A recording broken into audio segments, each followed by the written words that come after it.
다 같이 성경을 들고 일어서시기 바랍니다.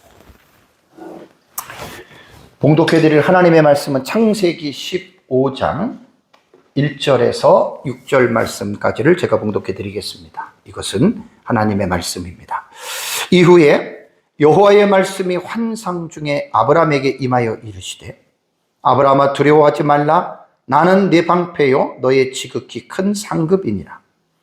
아브라함이 이르되, 주 여호와여 무엇을 내게 주시려 하시나이까? 나는 자식이 없사오니 나의 상속자는 이 다메섹 사람 엘리에셀이니이다.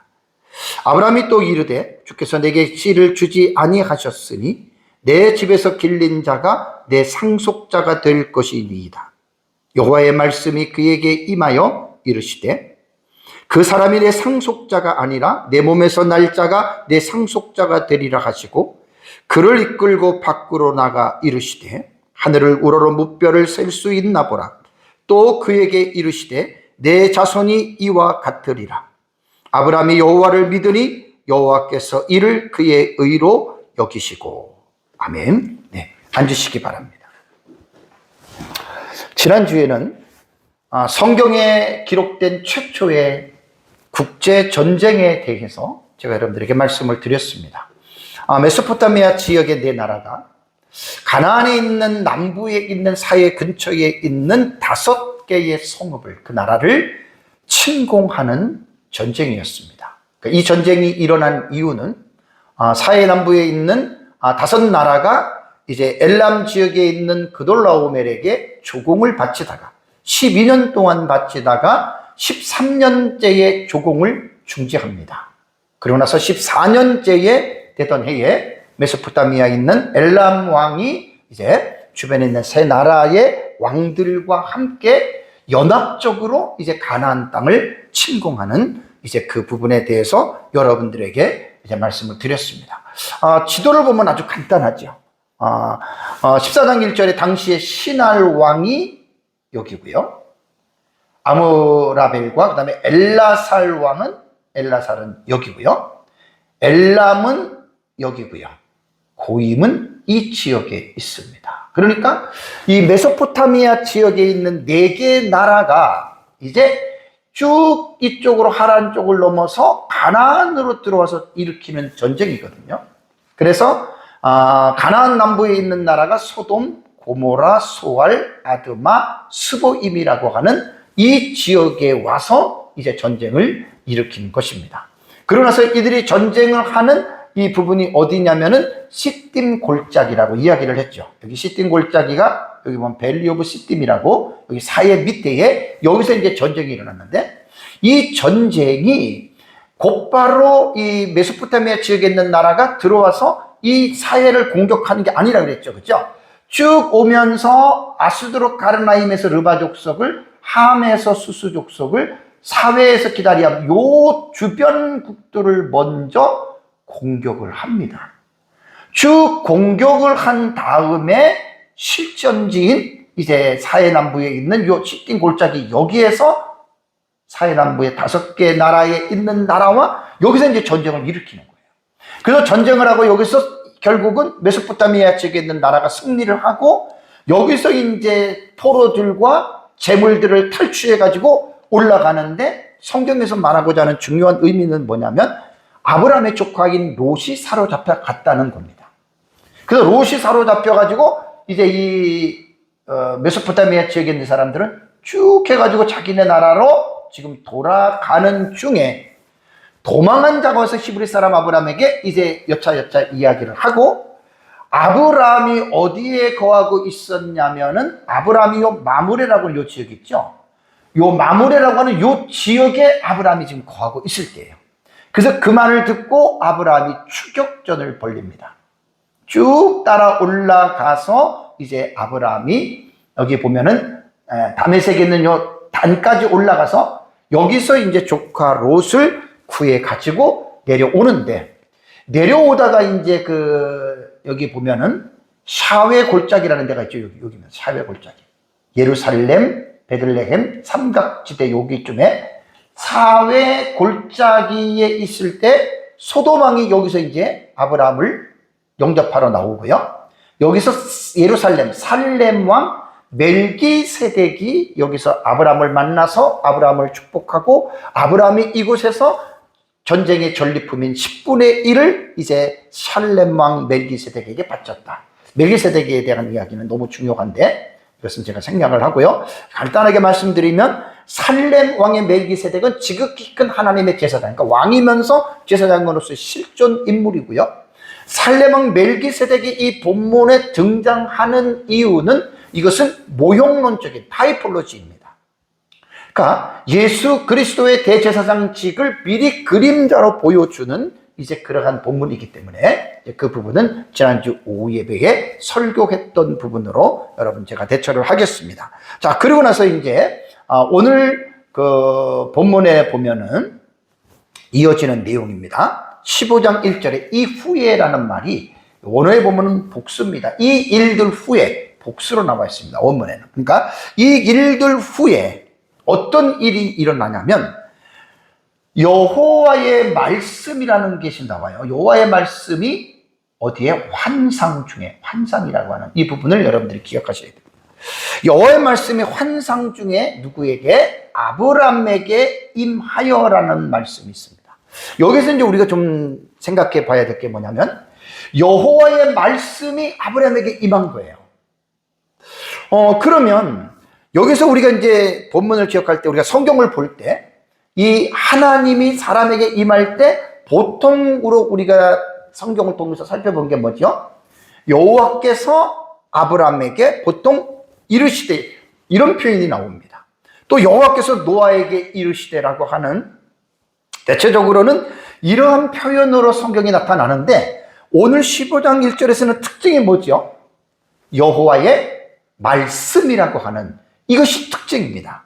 여기서 말씀이라고 하는 이 히브리 단어는 다바르입니다. 다바르. 이 다바르라고 하는 여러분 이 단어는 어떻게 번역이 되냐면 뭐 말씀 혹은 말 혹은 이것은 사건으로도 번역이 돼요.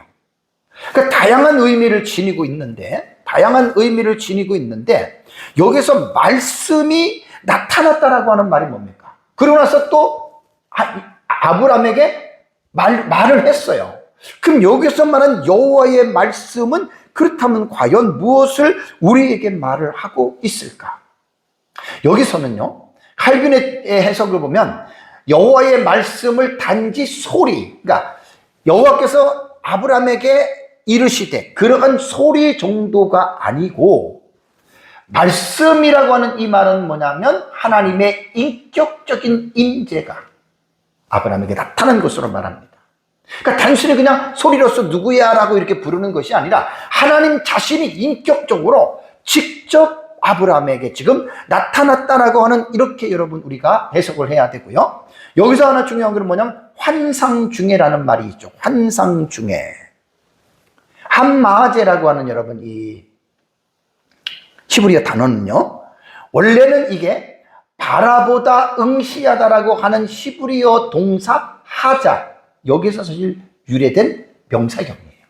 그러니까 하나님의 말씀이 아브람에게 임했는데 여기에서 임했다라고 하는 말은 뭐냐면 환상 중에 임했다는 거예요. 환상. 그 다른 본문하고 이 본문은 조금 여러분 이제 특이한 그러한 내용을 여러분 지금 가지고 있죠. 그러니까 본절에서 지금 말하고 있는 내용은 뭐냐면 한마제라고 하는 이 단어는 뭐 영어는 비절인데요. 명사형이거든요. 그러니까 보는 것 혹은 본 것 혹은 환상인데 여호와의 말씀이 아브람에게 임해서 지금 환상 중에 그러니까 봤다는 거예요. 아브람이. 우리말의 환상이라고 하는 말의 뜻이 환상이라고 하는 의미 이게 한문을 보니까 변할 환자예요. 그 다음에 이게 서로 상자나 혹은 볼상자로도 이것이 한문으로 쓰여지는데 이 환상이라고 하는 뜻은요. 실제로는 존재하지만 이것이 마음속에서 상상하거나 혹은 눈앞에서 보이는 듯한 장면을 의미한다. 이게 아주 애매한 표현이에요. 환상이라고 하는 것은 실제로 딱 보여지는 것 같지만 우리말 지금 의미입니다. 그러니까 실제로는 존재하지만 이것이 어떤 마음속에 상상하는 혹은 눈앞에 어떤 보이는 듯한입니다. 그래서 이것은 감각적으로 실제하는 것처럼 느껴지나 실질적으로는 실제하지 않는, 그러니까 다른 사람은 못 본다는 그런 의미예요. 그러니까 객관적인 어떤 그러한 이미지가 아니라 개인만이 볼 수 있는 어떤 주관적인 이미지, 이것이 우리말에서 사용하고 있는 여러분 이러한 환상이라고 하는 이러한 단어입니다. 그러니까 여러분 창세기 15장 1절에 여호와의 말씀이 환상 중에 아브라함에게 임하였다라고 하는 이 말은요, 우리가 지금 말하는 우리말의 환상, 이것하고는 전혀 차원이 다른 거예요. 어떻게 다르냐면 아브라함이 보았던 환상은 인간의 감각적으로 보는 것과는 달라요. 그러니까 하나님께서 이거는 주권적으로 아브라함에게만 보여주시는 계시의 수단입니다. 그러니까 이것은 어떤 본문에 보면은 아브라함이 어떤 무의식 상태에서 혹은 수면 중에서 어떤 환상을 보는 경우도 있지만 그것이 아니란 말이에요. 의식이 분명히 있는 상태에서 하나님이 아브라함에게 임하셨다. 그런데 여호와의 말씀이 환상 중이라고 말을 했고 여호와의 말씀이라고 이야기를 했는데, 여기서는 우리가 이 본문에서는 어떻게 그 이미지가 구체적으로 나타났는지에 대해서는 성경에 말씀하고 있지 않습니다. 그러니까 여호와의 말씀이 인격적으로 나타났는데 그것에 대해서 우리에게 말을 하고 있지 않는다는 이야기예요. 우리에게 말을 하고 있지 않기 때문에 우리는 그것을 알 수가 없는 거예요. 우리는 그것을 분명히 알 수가 없는 겁니다.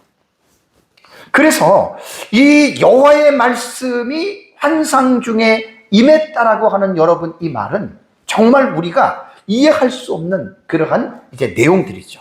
그러나 분명한 것은 뭐냐면 실제적으로 임했다는 거예요. 그것은 아브라함만 알 수 있는 여러분 이제 그러한 이제 내용이라고 하는 그러한 말입니다. 15장 1절에 보면은 이제 여호와의 말씀으로 임하신 하나님께서 아브라함에게 이르시되라고 말을 했잖아요. 무슨 말씀을 하셨을까요? 1절에 보니까 아브라함아 두려워하지 말라. 나는 내 방패요 너의 지극히 큰 뭐라고요? 상급이니라 라는 이 말씀을 하나님이 하십니다. 그러니까 지금 여호와의 말씀으로 나타나신 하나님께서 지금 아브라함에게 하는 이 말씀이 지금 중요한 거죠. 자, 나는 너를 위한 방패다라고 이렇게 말을 했죠. 그죠? 아노키라고 하는 말은 뭐냐면 나라고 하는 이 주어거든요. 이 강조하는 거예요. 하나님이 아노키 나는이라고 하는 강조를 하면서 여기에 마겐이라고 하는 말은 뭐냐면 방패고요. 여기에 라크라고 하는 말이 뭐냐면 2인칭 남성 단수예요. 여기 라라고 하는 말은 지난번에 말씀드린 전치사거든요. 요건 이제 2인칭 남성 단수고요. 그러니까 이 말이 뭐냐면 나는 너를 위한입니다. 이 전치사 레는 at of for라고도 이렇게 번역이 되기 때문에, 그러니까 나는 방패인데, 나는 너의 지극히 방패인데, 조금 더 구체적으로 이 전치사를 제가 친밀하게 해석을 한다면 너를 위한 방패라는 거예요. 너의 방패라는 말도 맞지만 조금 더 자세하게 말을 하면 나는 너를 위하는 방패다라는 말입니다. 방패는 뭐죠? 전쟁에서 자신의 몸을 보호하고 방어하는 무기가 여러분 그게 방패지요.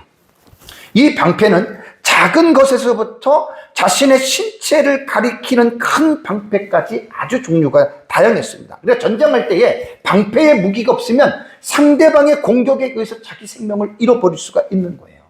그렇기 때문에 공격용 무기만 가지고 있는 것이 아니라 방어용 무기인 방패도 필수적으로 가지고 고대에서는 전쟁할 때에 이들이 임했다라고 하는 말입니다. 여기에서 방패라는 말은 뭐냐면 하나님께서 아브라함에게 내가 너의 전 삶에 걸쳐서 너를 방패가 되겠다. 너를 쉽게 말하면 보호해 주겠다라고 하는 말입니다. 이 약속은 창세기 12장 3절에 분명히 나와 있죠. 그죠?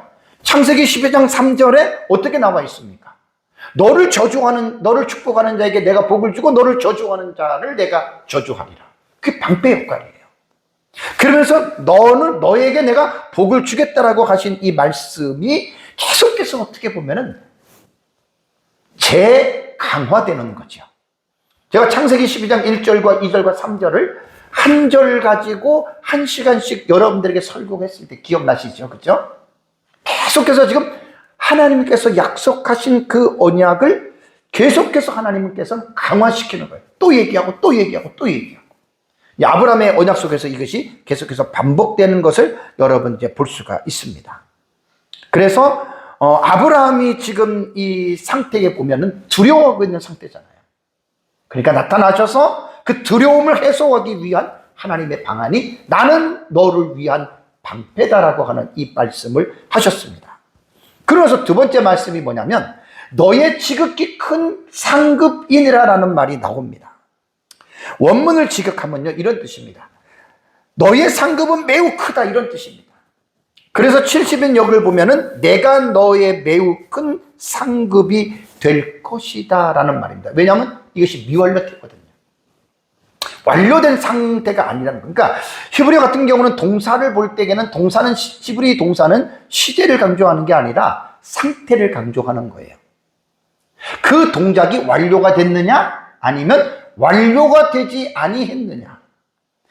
그러니까 나는 너의 지극히 큰 상급이다라고 하는 말은 뭐냐면 여기에서 보면은 이제 그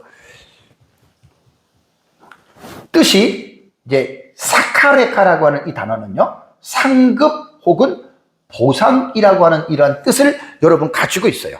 이런 뜻을 가지고 있는데 여기서 이제 두려워하는 아브라함에게 하나님께서는 나는 너의 지극히 큰 상급이라고 말씀할 때 아브라함이 얼마나 여러분 큰 힘을 얻었겠습니까?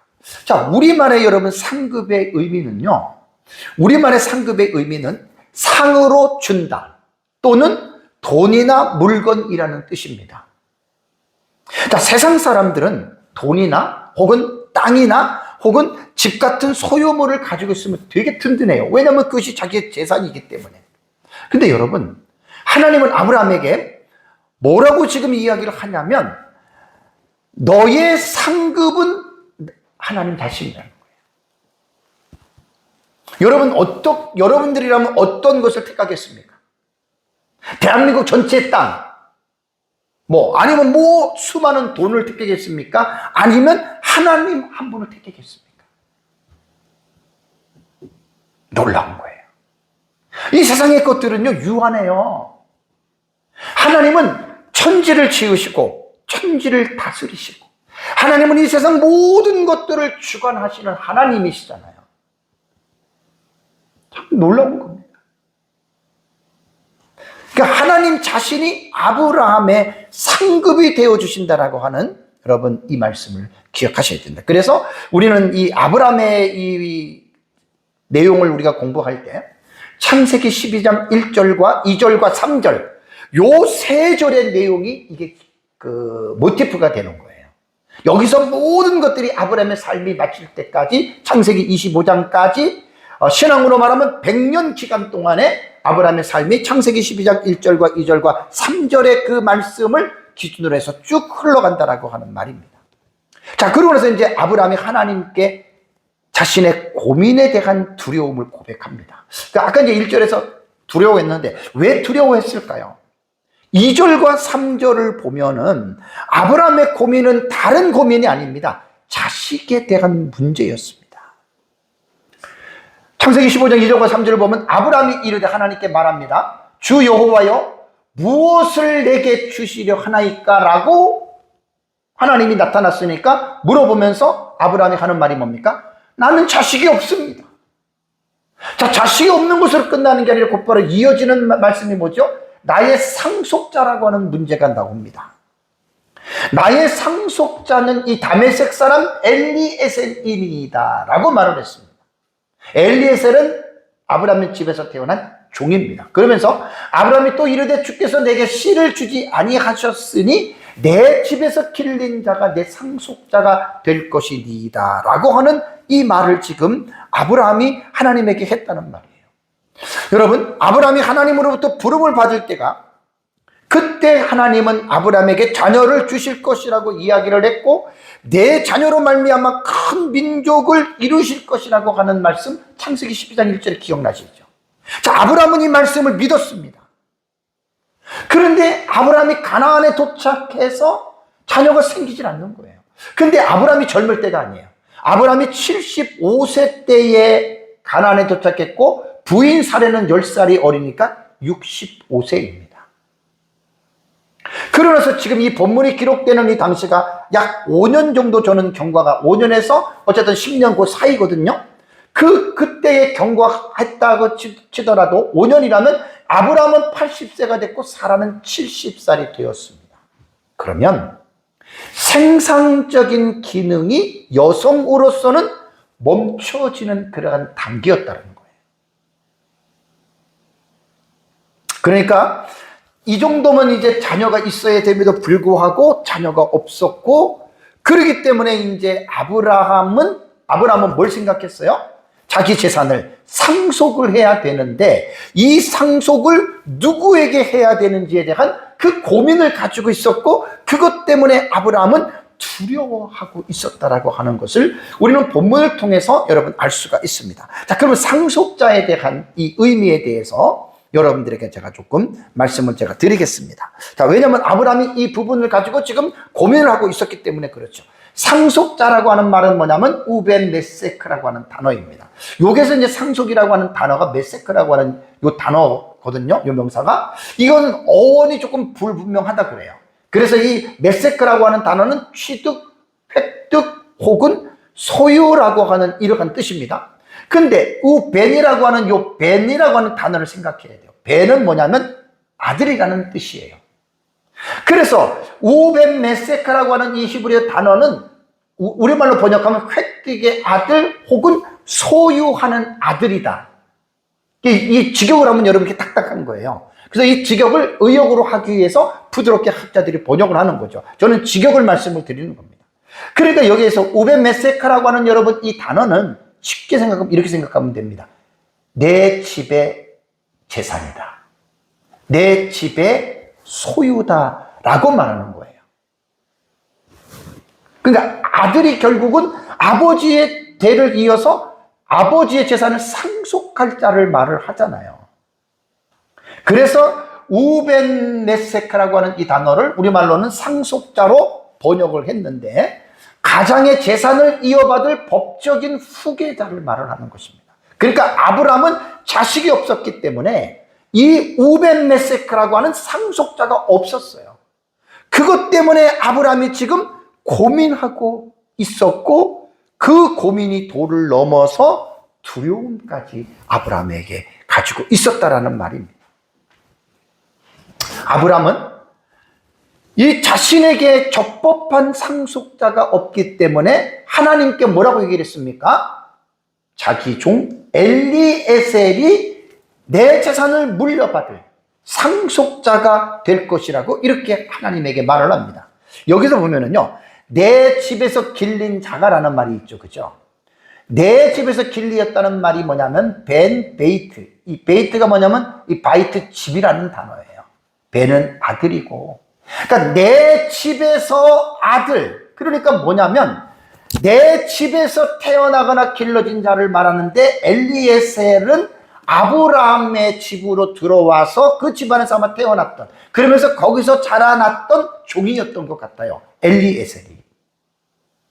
그래서 이 당시에 고대 근동 문화를 보면 가정 내에서 자라난 하인 혹은 양자들이 있습니다. 이런 자들이 법적으로 상속을 할 수 있는 이러한 부분들이 이 아브라함이 살고 있는 이 시대에 여러분, 이러한 법들이 있었다는 거예요. 일반 사회에서. 그래서 아브라함 당시의 근동 지방의 시대를 알아볼 수 있는, 뭐 어렵지만은 여러분 다 들으시면 됩니다. 누지문서라는 데 보면은 가정법과 사회계약의 중심법들이 기록되어 있었는데요. 누지문서는 후리아 민족들의 법전을 기록한 거예요. 여기 후리아인은 한 16, 17세기, 15세기 그때쯤 보면 고대 근동 지방의 비세머족, 세머를 사용하지 않는 민족인데 어디에 살았냐면 메소포타미아 지역의 북부, 그 다음에 아람, 그 다음에 하란 아시죠? 하란. 미탄니 왕국 등에 거주했습니다. 미탄니 왕국이 뭐냐면 그 메소포타미아의 북부 쪽, 거기에서 이제 이 터키 지역까지 그 북부 지방을 미탄니 왕국이라고 이야기를 하거든요. 그러니까 이 사람들이 사용하던 그 법들이 누지 문서에 기록이 되었는데, 여기서 재산 상속 구조가 지금 아까 조금 전에 말씀드린 대로 이제 그 직계 자손이 없을 때 집에서 길렀던 그러한 종들이 재산을 상속할 수 있다. 그래서 조금 더 자세하게 말씀을 드리면, 이 누지 문서에 기록된 이 후리아인들의 상속 구조는요, 직계 자손을 앞으로라고 한다 그래요. 앞으로 직계 자손. 그 직계 자손이 이제 그 유산을 상속하잖아요. 그런데 입양자나 반계 자손을 에우르라고 해요. 에우르. 반계라고 하는 말은 뭐냐면 시조는 같지만 혈족 가운데에 직계에서 갈라져 나간 친계입니다. 직계니까 아버지 형제지 다른 사촌은 될 수가 없는 거예요. 이거는 반계는 직계에서 갈라져 나간 친계를 말을 합니다. 여기서 누지 문서에 의하면 주인이 자식이 없는 경우에는 종이나 제3자를 입양해 재산과 이름을 잇게 하였다라고 하는 말이 고대 근동 지방의 누지 문서에서 이러한 내용이 밝혀진 거예요. 그러니까 보세요. 아브라함이 왜 자기 집에서 길리운 엘리에셀을, 내 자식이 없으니까 그 엘리에셀에게 자기가 재산을 상속하겠다라고 하는 생각을 한 줄 아세요? 이때는 하나님의 율법이 기록되어 있지 않았습니다. 그러면서도 이 세상의 문화의 어떤 그 영향을 무시할 수가 없는 거예요. 그래서 이 창세기 15장도 그 당시에 고대 근동 지방에서 사용했던 그러한 문화의 영향을 받았고, 16장을 가면은 하갈이 자기가 아이를 못 낳으니까, 다음 주 설교입니다. 사레가 자기 여종 하갈에게 아브라함의 대를 잇게 하죠. 이 당시에 고대 근동에서 그렇게 했다 그래요. 누지 문서에 나와요. 그러니까 사레도 자기가 아이를 못 낳으니까 하갈을 가지고 자기 남편에게, 그 당시 이렇게 살았다는 거예요. 근동 지방에서 사람들이 씨받이죠. 그 씨를 받으면 그 씨를 가지고 본 부인이 난 씨는 아니지만 그 씨를 자기 남편의 그것들 재산을 물려주는, 그렇게 했다 그래요. 그 다음에 이 창세기 25장을 가면은 아브라함이 재산을 상속합니다. 요것도 성경에는 이때는 불문법 시대이기 때문에 율법이 없었는데, 그 누지 문서에 나오는 후리아인들의 관습과 아주 밀접하게 이렇게 일치가 된다고 그래요.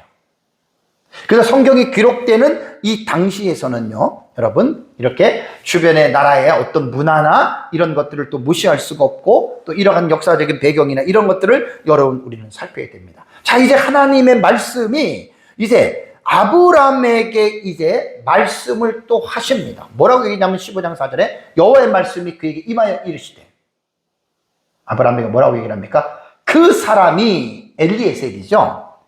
내 상속자가 아니라 내 몸에서 날 자가 상속자가 되리라 라고 하는 이 말씀을 합니다. 여러분, 여기서 이제 우리는 뭘 봐야 되냐면, 아브라함의 믿음이 약해졌다고 하는 걸 우리는 캐치할 수 있잖아요. 캐치가 되잖아요. 왜냐하면 앞으로 이제 25장까지 아브라함에 대한 이 일생을 쫙 보면 아시겠지만, 16장만 가더라도 이제 하갈을 통해서 이제 이스마엘을 낳는 것도 믿음이 약한 거예요. 참, 아브라함의 일생을 통해서 여러분 우리 신앙의 일생과 비견되는 부분들이 얼마나 많이 있는지 모릅니다. 그래서 하나님이 여기서 말씀을 보면은 아브라함은 이제 난 자식이 없어. 그러니까 엘리에셀에게 내가 상속할 거야. 하나님이 나타나서 이제 그거를 교정시켜 주는 거예요. 믿음이 약화된, 그러면서 인간적인 생각을 하고 있는 아브라함에게 아니야. 엘리에셀이 상속자가 아니라 반드시 너 몸을 통해서 태어날 자가 바로 이제 이렇게 상속자가 될 것이라고 하는 이 말씀을 하나님께서 아브라함에게 하시는 겁니다. 자, 여기서는 이제 하나님께서 이제 하시는 말씀 중에 이제 5절 말씀을 보십시오. 5절 말씀을 보면, 그를 이끌고 밖으로 나가 이르시되 하늘을 우러러 무뼈를 셀 수 있나 보라. 또 그에게 이르되 내 자식 이와 같으리라. 본 문장은 3개의 구문으로 구성된 복합 문장입니다. 그래서 제가 여기 표시를 해놨죠. 요 한 번, 여기 한 번. 그래서 세 개의 문장으로 여러분 우리는 이 본문을 이해를 해야 됩니다. 자, 그런데 여러분 이 5절 말씀을 제가 설교를 준비하면서 제가 많이 좀 준비를 했는데 이 시간이 좀 걸리는데 조금 어려운 내용도 되게 많아요. 좀 간략하게 제가 좀 어차피 제 설교는 책을 내기 위한 거기 때문에 제가 일일이 다 해서 지금 이것을 여러분들에게 설교를 하려면 시간도 좀 걸리고 조금 많이 어려운 내용이기 때문에 어쨌든 제가 좀 간략하게 그냥 쭉 훑어가는 차원에서 여러분들에게 좀 말씀을 드리겠습니다. 여러분 우리가 성경을 읽을 때 크게 두 가지 의미를 기억해야 됩니다. 구문론이라고 하는 것은 신탁스라고 하는 이 말이 뭐냐면 말 그대로 글을 읽을 때에는 어떤 문장을 그냥 읽으면 안 돼요. 그 한 문장을 이루기 위해서 그 내용을 보면은 여러분 어떻게 배열이 되고 결합되었는지를 연구하는 이것이 사실 구문론이거든요. 그러니까 이 문장이 어떤 순서와 구조로 이루어져 있느냐. 이거를 우리가 연구를 하는 게 이거는 우리가 글을 읽을 때 문법이라고 하는 거예요. 자, 예를 들어서 아브라함이 하나님을 믿으니 그것을 의로 여기셨다라고 하는 말 하잖아요. 이거 구문론으로 분석하면 이 문장에서 주어가 누구예요? 아브라함이죠. 동사는 뭐예요? 믿는 거죠. 목적어는 뭐예요? 하나님이죠. 그 다음에 나머지는 결과절. 그러니까 성경을 읽을 때는 원문의 구문론이라고 하는 말은 뭐냐면 우리말도 마찬가지고 문법 체계를 가지고 이해를 해야 됩니다. 다음에 두 번째는 너무 어려운 말이에요. 한번 들어만 보세요. 화용론적인 읽기가 이게 성경 해석학에서 나오는 거예요. 프라그매틱스라고 하는 화용론은 어려워요. 근데 성경을 해석할 때 정말 이거는 필요한 거예요. 화용론은 뭐냐면 말하는 자, 화자 혹은 발화자라고 얘기를 하거든요. 말하는 사람의 의도가 뭐냐? 그리고 그 의도를 통해서 청자, 듣는 사람들의 반응을 살피는 건데 여기서 성경 해석에 깊은 심도가 들어가는 거예요. 여러분들이 성경을 읽을 때 이런 것까지도 생각하고 여러분들이 성경을 읽으셔야 돼요. 그러니까 이 말의 실제의 의미와 효과를 그 속에 담겨 있는 것들을 해석하는 거예요. 자, 예를 들어 볼게요. 누군가가 여기 좀 더워요 이렇게 말했잖아요. 그 사람의 말은 덥다라는 말인데 단순하게 덥다라는 말 속에는 무엇이 들어가 있는 줄 아세요? 창문을 열어서 좀 시원하게 해달라는 것과 혹은 선풍기나 에어컨을 켜달라고 하는 요청이 있는 거예요. 그러니까 단순히 우리가 성경을 읽을 때는 화용론적인 읽기라고 하는 말은 뭐냐면 성경에 기록된 내용만 읽는 게 아니에요. 그 내용 속에 담겨져 있는 의도가 있어요. 그래서 화용론이 뭐냐면 화자예요. 말하는 사람의 의도를 읽어내서 해석하는 것을 말합니다. 그래서 그 하나 제가 예를 또 제가 여러분들에게 말씀을 드리면 창세기 3장 9절에 여호와 하나님이 아담을 부르시며 그에게 이르시되 내가 어디 있느냐 이렇게 묻지요. 그죠? 선악과를 따먹고 아담이 숨었잖아요. 그러면 여러분 아담에게 어디 있느냐라고 하나님이 물으셨습니다. 화자가 하나님의, 발화자가 하나님의 어디 있느냐고 말을 했어요. 그럼 그게 뭐예요? 하나님이 아담이 꼭꼭 숨어서 몰라서 하나님이 아담에게 물어본 것일까요? 아니에요. 이런 본문에서 우리가 화용론적인 해석이 필요한 거예요. 하나님의 의도는 뭐죠? 내가 어디에 있느냐라고 하는 말은 여기서 이제 화용론적인 해석이 들어가면 내가 왜 나를 피해서 숨었느냐? 이걸 하나님이 그에게 아담에게 말하시는 거예요. 그를 추궁하는 거예요. 너는 왜 내가 따먹지 말라고 한 그 선악과의 열매를 따먹었느냐? 이런 의도가 담겨져 있는 거예요. 그럼 이런 것을 모르는 사람은 하나님이 아담이 어디 숨은지 모르니까 아담을 찾아내려고 불렀나? 아니잖아요. 근데 여러분 성경에 이렇게 화용론적인 의미로 우리가 성경을 이해해야 될 부분이 얼마나 많은 줄 아세요? 정말로 많습니다. 그래서 제가 15장 5절의 말씀에서 이 화용론 쪽으로 조금 여러분들에게 말씀을 드리려는 게, 자, 하나님이 그를 이끌고 밖으로 나가서 이르시되라는 말이 나오죠. 그죠? 이게 뭐냐면 이 5절에서요, 여러분. 5절에서 그를 이끌고 밖으로 나갔다라고 하는 말은 뭐냐면 이제 동작의 도입부가 되는 거예요. 그러니까 왜 하나님께서 아브라함을 이끌고 밖으로 나가셨는가?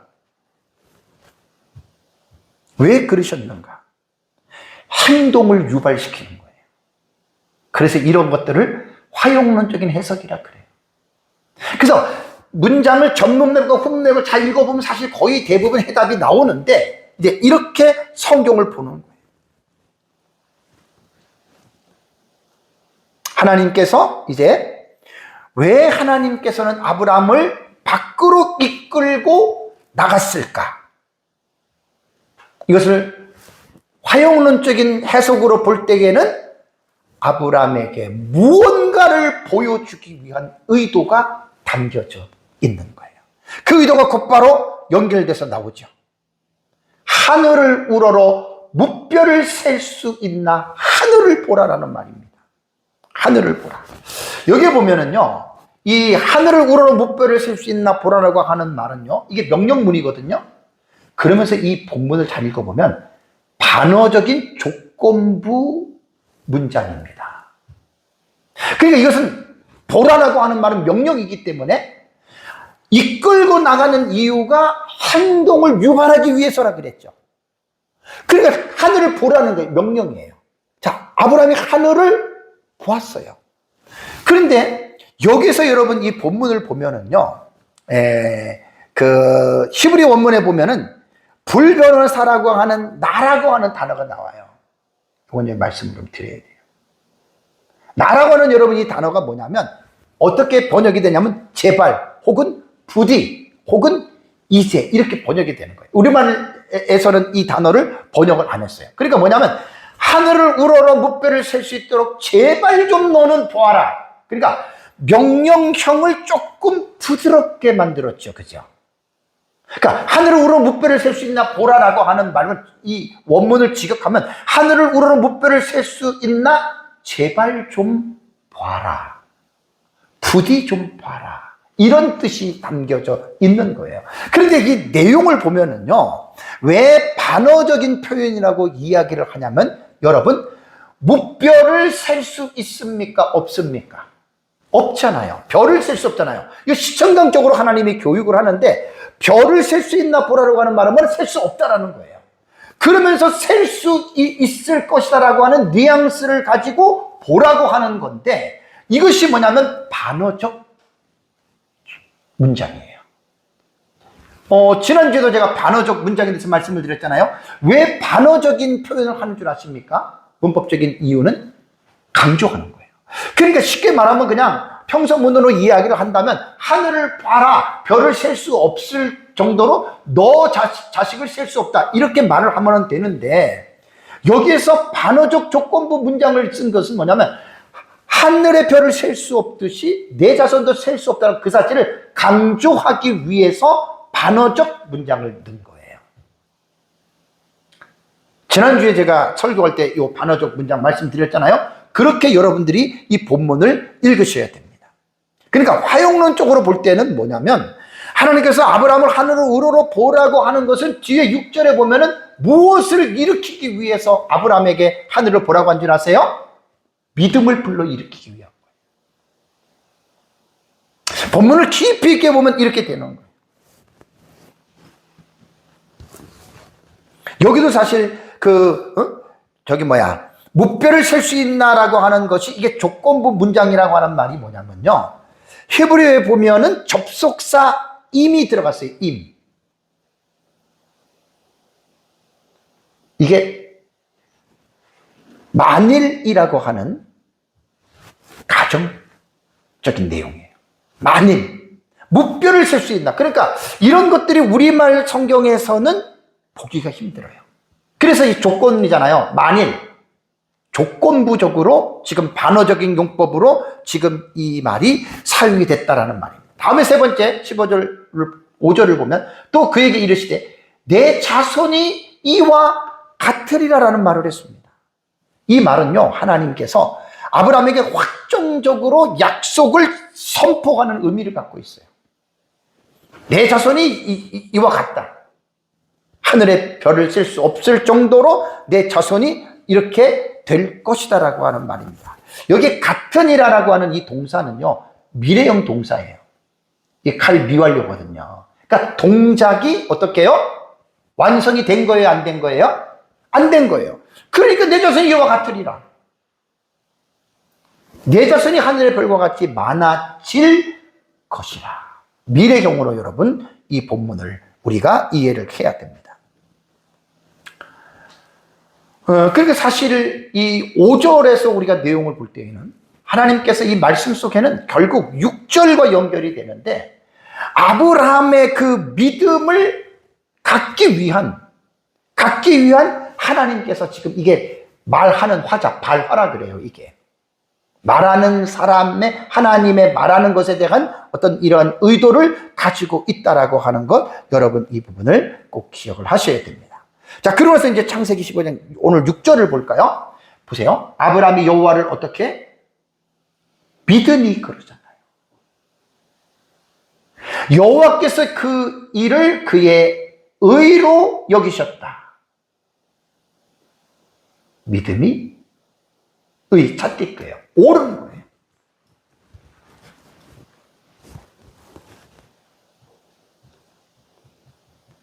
그러니까 하나님께서 아브라함에게 나타나셔서 지금 그를 이끌고 밖으로 나가서 하늘을 우러러 무뼈를 셀 수 있나 보라.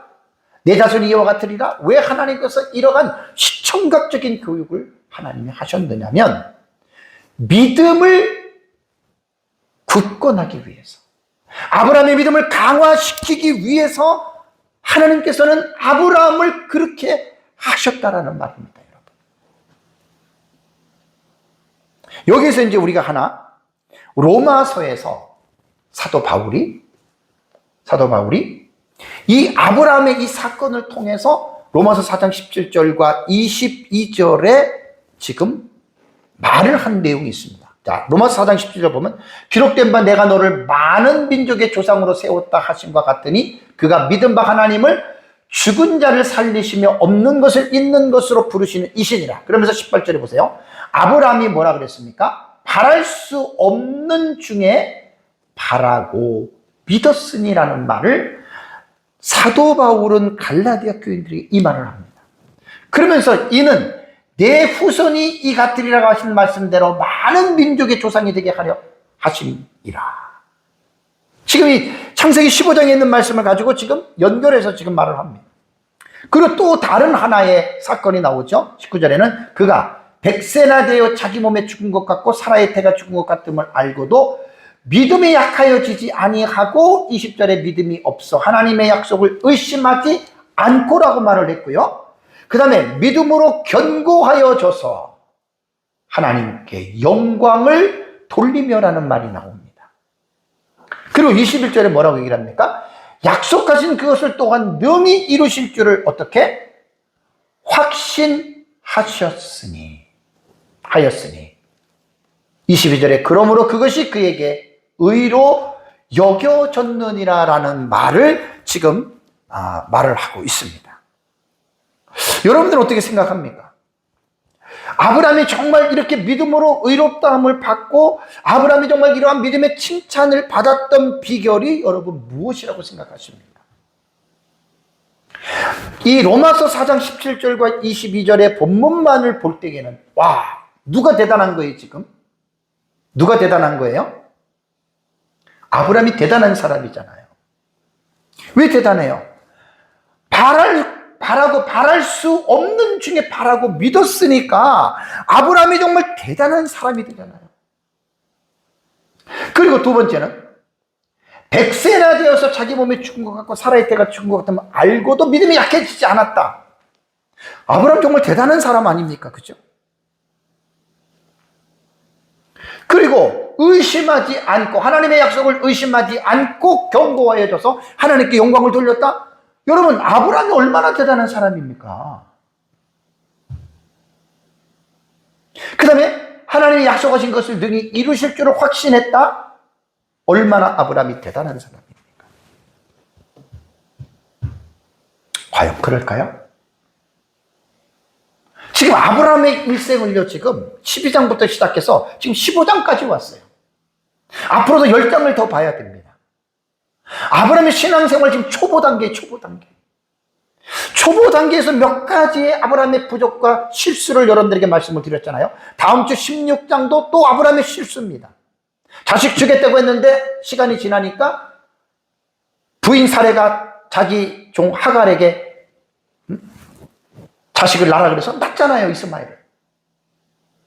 제가 여러분들에게 말씀을 드리고 싶은 거는 뭐냐면, 아브라함이 이렇게 사도 바울이 아브라함의 전 창세기에서 일생을 보고서 그러면서 아브라함을 이렇게 믿음으로 칭찬했던 이 공은요, 여러분, 아브라함에게 가야 되는 게 아니에요. 하나님에게 돌려줘요. 그래서 제가 성경을 읽을 때 여러분들에게 말씀을 제가 늘 드리잖아요. 우리가 성경을 그냥 겉으로만 읽고 성경을 깊이 있게 읽지 못하면 마치 어떤 그 사람이 아브라함, 다윗, 야곱, 어떤 그 사람이 되게 위대한 것처럼 우리는 보여줄 수가 있어요. 이거는 성경을 잘못 보는 거예요. 이번에 아브라함에 대한 창세기 12장부터 25장까지 계속 공부를 할 터인데, 이 공부를 하는데 분명하게 여러분 우리가 알게 됩니다. 아브라함에게 하나님은 그의 삶의 어려움과 두려움과 위기를 당할 때에 하나님은 반드시 나타나십니다. 반드시 아브라함에게 나타나셔서 아브라함에게 새 힘을 주고 아브라함에게 믿음을 주시고 아브라함에게 이길 수 있는 능력을 주시고 아브라함의 삶에 풍요롭게 하나님께서 물질의 복도 부어주시는 분이 하나님이십니다. 내가 이제 100살이 돼서 무슨 자식을 낳아. 이렇게 사실 어떻게 보면 아브라함이요, 이렇게 낙심하고 모든 것들을 포기할 수 있는 그런 상황에서도 하나님이 나타나십니다. 창세기 18장 보면 나오잖아요. 하나님이 나타나셔요. 찾아오세요. 그래서 연약한 아브라함의 믿음을 다시 한번 하나님께서 불같이 그 믿음을 견고하게 하나님이 하십니다. 언제까지? 아브라함이 죽을 때까지 하십니다. 그래서 본문의 말씀을 여러분 보면서 우리가 뭘 깨달아야 되냐면, 마치 아브라함이 잘 돼서 지금 로마서 4장을 보니까 아브라함이 정말 대단한 사람이네. 아브라함이 정말 잘난 사람. 이래서 마치, 그럼 여기서 우리가 제가 말씀드리는 건 바로 그 얘기예요. 창세기에 나타난 아브라함의 일생 속에서 하나님의 개입과 하나님의 역사하심을 보지 못하면 바울이 말한 것, 이 본문 속에서 아브라함이 대단한 사람이구나. 그 아브라함이라고 하는 사람을 자꾸만 사람이 부각을 시켜가지고 사람을 높이는 경우들이 있는, 잘못된 거란 말이에요. 성경을 잘못 보는 거예요. 이걸 오늘날 우리에게도 여러분 적용을 한다면 똑같습니다. 어떤 목사님이 목회를 잘하고 어떤 목사님이 설교를 잘하고 어떤 장로님이 부자가 되고 어떤 권사님이 하나님이 복을 주어서 잘 됐어. 겉으로 볼 때는 그래요. 네, 여러분 잊지 말아야 될 게, 그렇게 잘 되게 하는 과정을 누가 되게 했느냐에 대한 원인을 규명하지 않으면 사람이 영광을 받습니다. 정말 그거는 안타까운 일입니다. 그건 완전히 교만의 극치입니다. 하나님이 그렇게 섭리하셨고 하나님이 그렇게 복을 주셨고 하나님이 그렇게 이끌어 주셨는데 배후에서 역사하시는 하나님을 보지 못하고 마치 자기가 달라서 자기가 노력해서 자기가 이렇게 성공했다라고 하는, 이건 교만이고 이건 정말로 말도 안 되는 얼토당토한 말이 됩니다. 그래서 성경을 깊이 있게 보지 못하는 사람들은, 목회자도 마찬가지고 성도도 마찬가지고, 배후에서 역사하시는 하나님을 못 보면 전부 다 자기 자랑을 합니다. 자기 잘났다라고 이야기를 합니다. 여러분, 그건 잘못된 겁니다. 그건 여러분 잘못된 겁니다. 사실 아브라함 개인적인 상태로는요, 지금 로마서에서 사도 바울이 말한 이런 칭찬은 아브라함 개인적으로는 100% 불가능한 상황입니다. 애굽에 내려가서 바로에게 사라를 빼앗겼을 때 하나님이 개입하지 않았으면 그냥 끝나는 거예요.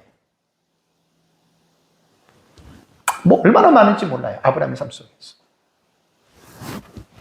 그래서 우리는 겉만 보지 마시고 배후에서 역사하시는 프로비던스 오브 갓, 하나님의 섭리, 하나님의 역사, 하나님의 도우심을 결코 잊지 마시기 바랍니다.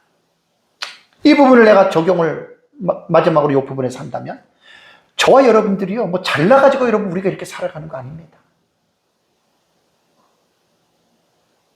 우리의 눈에는 보이지 않지만 예수 그리스도와의 십자가의 언약을 통해서 하나님의 자녀가 된 우리, 영적으로 아브라함의 자손이 된 우리를 하나님이 지금도 그 언약을 변치 아니하시고 우리와 함께 하시고 하나님이 우리를 지켜주신다라고 하는 이 사실을 잊어버리면 안 된다는 거예요.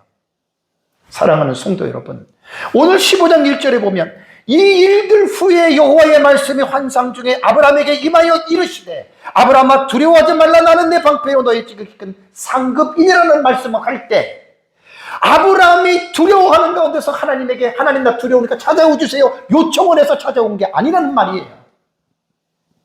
아브라함은 골똘히 생각하면서 내가 이 나이에 자식도 못 낳고 이제 내가 죽으면 내 재산을 엘리에셀에게 물려줘야 되겠다라고 생각을 하고 있었고 그것 때문에 좀 두려워했던 상태였는데 하나님에게 요청을 하지 않았는데 하나님께서 일방적으로 절대적인 주권 가운데 하나님께서 아브라함에게 찾아와서 두려워하지 말라라고 하는 이 위로의 말씀을 하나님이 하셨다는 겁니다. 이걸 여러분들이 잊지 마시기 바랍니다. 우리도 똑같아요. 여러분, 우리가 이 세상에서 살아가다 보면 내일을 알지 못하고 사는 게 우리잖아요. 내 개인의 문제, 뭐 건강이라던가 또 뭐 살아가는 문제, 자식들이라던가 뭐 교회라던가 나라라던가 정말 인간이기 때문에 내일을 알지 못하기 때문에 우리는 정말 궁금한 것도 많고 두려운 것도 많이 있습니다. 그런데 우리가 신앙생활하면서 우리가 다 경험하고 있잖아요. 이거 어떡하지 했는데 하나님께 기도하게 하고 또 하나님 의지하게 하고 어떨 때는 기도하지도 않았는데 하나님이 미리 알아서 나타나셔서 해결해 주시는 경우가 한두 번입니까? 저는 그리스도 안에서 42년의 삶을 살았습니다. 교회를 목양을 섬긴 지가 35년째입니다. 이루말로 표현할 수 없어요. 저는 큰 교회, 교회 그런 건 아니지만 내 개인의 사역과 삶과 이러한 것들을 보면 정말 책을 몇 권을 써도 부족할 정도예요. 내가 하나님에게 요구해서 나타나는 경우도 있지만 하나님이 알아서 내 삶 가운데, 아니 내 삶이 아니라 여러분들의 삶 속에서도 동일하다고 여러분들이 믿으셔야 돼요. 하나님은 특별히 어느 한 사람만을 사랑하시는 분이 아닙니다. 예수 그리스도 안에 있는 모든 자들을 공평하게 사랑하십니다. 하나님은 사람을 차별하지 않습니다. 돈 많이 있고 건강하고 헌금 많이 한다고 사랑하고 약하고 병들고 헌금하지 못한다고 사랑하지 않는 그런 하나님은 절대로 아닙니다. 하나님은 사람을 외모로 취하시는 분이 아니시고 중심을 보십니다. 그러니까 우리가 잘나서 아브라함이 잘나서 하나님이 아브라함에게 복을 주신 것이 아니라 아브라함은 하나님과의 언약 안에 있는 사람이기 때문에, 그래서 창세기 12장 1절 2절 3절 하나님이 언약을 했잖아요. 그 언약 때문에 하나님이 아브라함에게 이렇게 복을 주시는 거예요. 이걸 착각하면 안 된다는 말입니다.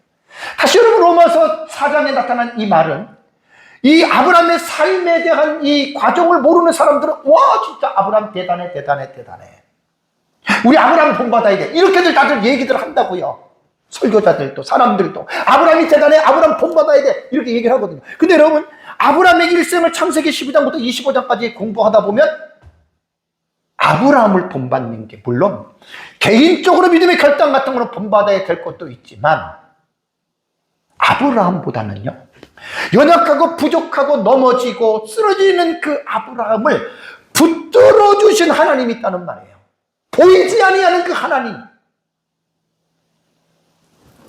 그래서 로마서 4장은 그 하나님을 보지 못하면 아브라함이라고 하는 인간을 스포트라이트를 비춰서 아브라함을 높이는데 창세기에 우리가 지금 공부하고 있는 창세기 12장부터 이 내용을 아는 사람들은 아브라함을 높이지 않습니다. 왜? 아브라함이나 우리는 어떻게 해요? 다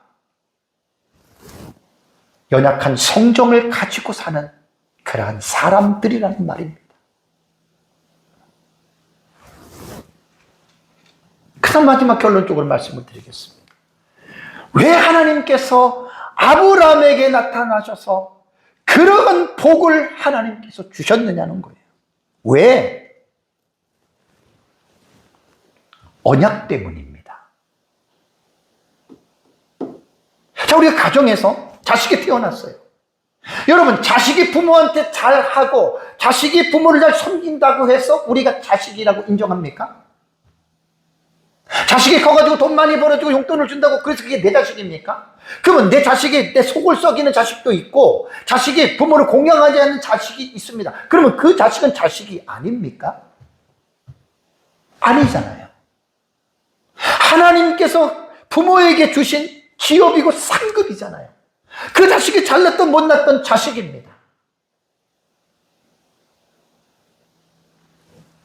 아브라함은 하나님의 언약 안에 있는 사람이기 때문에 그래서 창세기 12장 1절, 2절, 3절을 기억하셔야 돼요. 땅을 주겠다. 자녀를 주고 큰 민족으로 되게 하겠다. 내가 너를 보호해주고 너는 복의 통로가 되겠다. 그거를 여러분들이 잊어버리시면 안 돼요. 창세기 12장에 공부할 때 아브라함 공부는 그걸 잊으시면 안 돼. 왜? 그 약속대로 하나님이 아브라함을 끌고 가시는 거예요. 아브라함이 잘나고 못나고 그게 중요한 게 아니에요. 그 약속 때문에 끌고 가는 거예요. 약속 때문에. 우리 성도들이요. 제가 요번에 이제 창세기를 하나님 나라 시리즈의 주제 설교로 여러분 설교를 하면서 제가 참 요번에 또 깨닫는 것들이 많이 있는데 제가 조금 충격적인 게 하나가 있어요. 우리가 때때로는 성도들에게 여러분 열심히 살아야 됩니다. 순종해야 됩니다. 하나님 말 순종에 복 받습니다. 그래가지고 어떻게 보면 막 인간의 의지를 가지고 자꾸만 이렇게 정말 그 강조한 경우가 제가 많이 있었어요. 근데 여러분, 그거는 정말 잘못된 거예요. 인간의 의지로 물론 이건 인간의 책임적인 부분이기 때문에 우리가 해야 될 책임이 있습니다. 그런데 그것보다 더 중요한 거는 뭐냐면 하나님의 언약입니다. 우리는 하나님과 어떤 언약을 맺었죠? 예수 그리스도의 십자가의 언약을 통해서 우리는 하나님의 자녀가 되지 않습니까? 허물들과 죄들로 죽었던 우리가 어떻게 하나님의 자녀가 될 수 있습니까? 예수님 때문이에요. 그러니까 아브라함도 언약 때문에 하나님이 아브라함을 이방적으로 복을 주셨던 것처럼 저와 여러분들이 정말 말씀을 순종하든 불순종하든 그것보다는요, 또 인간은 불순종할 수밖에 없어요. 우리를 하나님 붙들어 주시는 이유는 예수님 때문이라는 거예요. 이걸 잊지 말자는 거예요. 이걸. 여러분, 우리가 세상을 살다 보면 저 42년 예수를 믿고 목사지만 늘 하나님의 말씀을 순종할 수 없습니다. 솔직한 얘기로. 어떨 때는 의도적으로 죄를 칠 수도 있어요, 우리가. 그 죄를 합리화시키는 게 아니에요. 그럴 수밖에 없는 게 여러분, 우리 인생들입니다. 여러분들은 뭐 대단한 줄 아십니까, 여러분들이? 인간은 원래 그런 존재예요. 다윗을 보세요. 솔로몬을 보세요. 우리 유다 왕조 한 15년 전에 16년 전에 유다 왕조 제가 1년 동안 그 할 때 유다 왕조에 있는 그 선한 왕들도 보세요. 그들도 인간이기 때문에 다 죄를 짓고 범죄하잖아요. 우리 하나님 앞에 인간의 책임을 등한시할 때에는 하나님 징계를 받고 매를 맞습니다. 그게 사랑입니다. 그게 사랑이에요.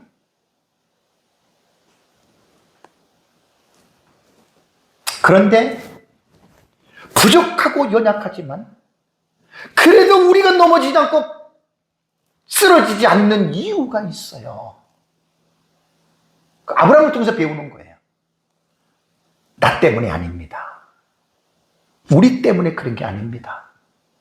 하나님이 예수 그리스도를 통해서 우리와 언약을 맺으셨잖아요. 예수님 때문입니다.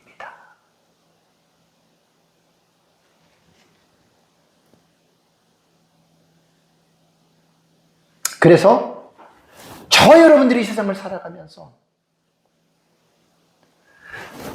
나도 나 자신을 못 믿어요, 여러분. 여러분도 여러분 자신을 믿지 마세요. 바울은 디모데후서 1장 13절 14절에 너는 그리스도 예수 안에 있는 믿음과 사랑으로서 내게 들은 바 바른 말을 본받아 지키고 우리 안에 거하시는 성령으로 말미암아 내게 부탁한 아름다운 것을 지키라라는 말을 했습니다. 율법은 죄를 깨닫게 해주지만 율법은 그 율법을 지킬 수 있는 힘을 우리에게 절대 못 줍니다. 율법은 죄를 깨닫고 낭망하고 좌절하도록 하는 것이 율법의 역할입니다. 그래서 그 율법은 우리를 그리스도에게 인도해 주는데 그 그리스도에게 인도해 주면 성령이 우리 안에서 인간이 지킬 수 없는 그 율법의 규례를 성령으로 말미암아 지킨다라고 하는 이 사실을 잘 기억하시고 오늘 여호와의 말씀이 환상 중에 아브라함에게 임하였던 이 놀라운 계시의 말씀을 마음속에 담고 저와 여러분들이 땅에 사는 동안에 부족하더라도 하나님의 영광을 위하여 살아가는 여러분들이 되시기를 주님의 이름으로 축복합니다. 우리 다 같이 함께 기도하겠습니다.